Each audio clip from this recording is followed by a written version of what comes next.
Bonjour à tous, nous sommes le mardi 28 janvier, demain la fête, donc attention, marché attentiste en ce moment, on a bien décroché hier, donc tout ce qu'on avait tracé n'a servi à rien, vous avez pu le constater, le gap n'a pas été repris, on est plutôt allé vers le sud, et du coup, eh bien, on n'avait pas du tout de choses de prévues par le bas, donc on va tout enlever et on va tout recommencer une fois de plus.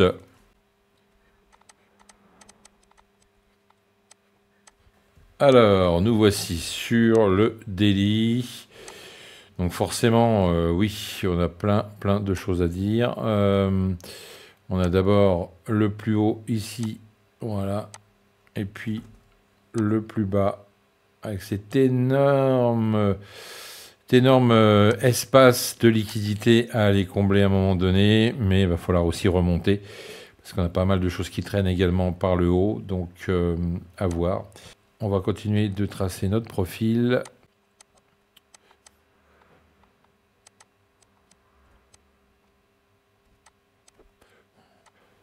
Donc voilà ce qu'il en est pour aujourd'hui.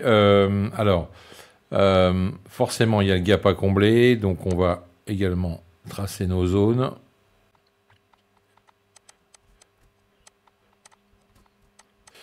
Ok pour ça. Alors, les zones de liquidité, allons-y. On en a énorme ici. À les combler.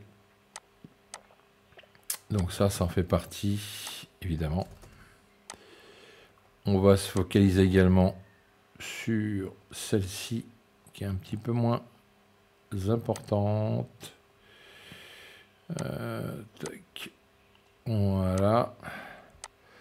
Donc on pourrait revenir dessus, on pourrait revenir également sur celle-ci. Voilà. Et puis on va aller aussi choper celle-là. Voilà. Donc ça c'est vraiment propice à aller chercher de la liquidité soit par le haut pour redescendre après, soit tout simplement la traverser pour aller chercher des plus hauts et combler ce fameux gap de début de semaine. D'accord? Alors, on va tracer tout ça avec des flèches comme d'habitude. Alors là, on attend un retour ici. Un retour sur cette liquidité. On retesterait et peut-être évidemment ce niveau-là avant de monter ici.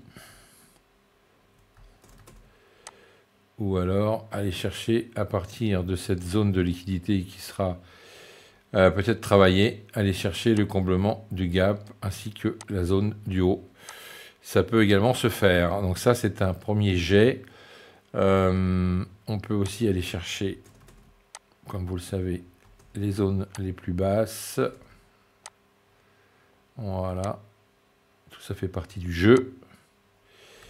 Et évidemment, celle-là, vous l'avez bien compris, c'est la plus importante pour cette journée, puisque là, il y aurait quand même pas mal de volume, pas mal de choses à faire, autour des 20 800, entre 20 750 et 20 800, il y aurait quelque chose vraiment intéressant à faire ici, si toutefois les Américains veulent descendre le prix et aller chercher tout bonnement eh bien, ces volumes de liquidité. Sinon, on va essayer de voir si on peut continuer de monter. Alors, je vous l'ai dit, on a le FOMC demain, donc peut-être un marché en range ici tout au long de la matinée pour peut-être après repartir gentiment comme on l'a déjà vu, hein, pour aller taper les zones de liquidité et ensuite les niveaux de Fibonacci. Donc voilà ce qui pourrait se faire aujourd'hui. J'espère qu'on aura plus de réussite qu'hier. Bon, nous, on a fait quand même notre journée, c'était quand même assez exceptionnel. Voilà. Mais voilà, c'est pas des journées faciles parce que même si ça descend tout le temps, à un moment donné, eh bien, on peut se faire reprendre juste quand on prend la décision de prendre une vente, on peut se faire avoir juste après. Donc voilà, il fallait juste attendre le bon moment pour faire un reversal et puis continuer de monter et faire notre beurre. Après, il y a du scalping. On pouvait faire, vraiment hier, on pouvait faire vraiment plein de choses. Bon bah écoutez, on se retrouve demain hein, pour voir un petit peu le résultat de cette journée en espérant que ça sera beaucoup mieux graphiquement qu'aujourd'hui, puisque je n'ai pas grand-chose à vous montrer par rapport à l'historique d'hier. Voilà, passez une bonne journée de trading et je vous dis à demain et merci de me suivre. FX Corp Trading.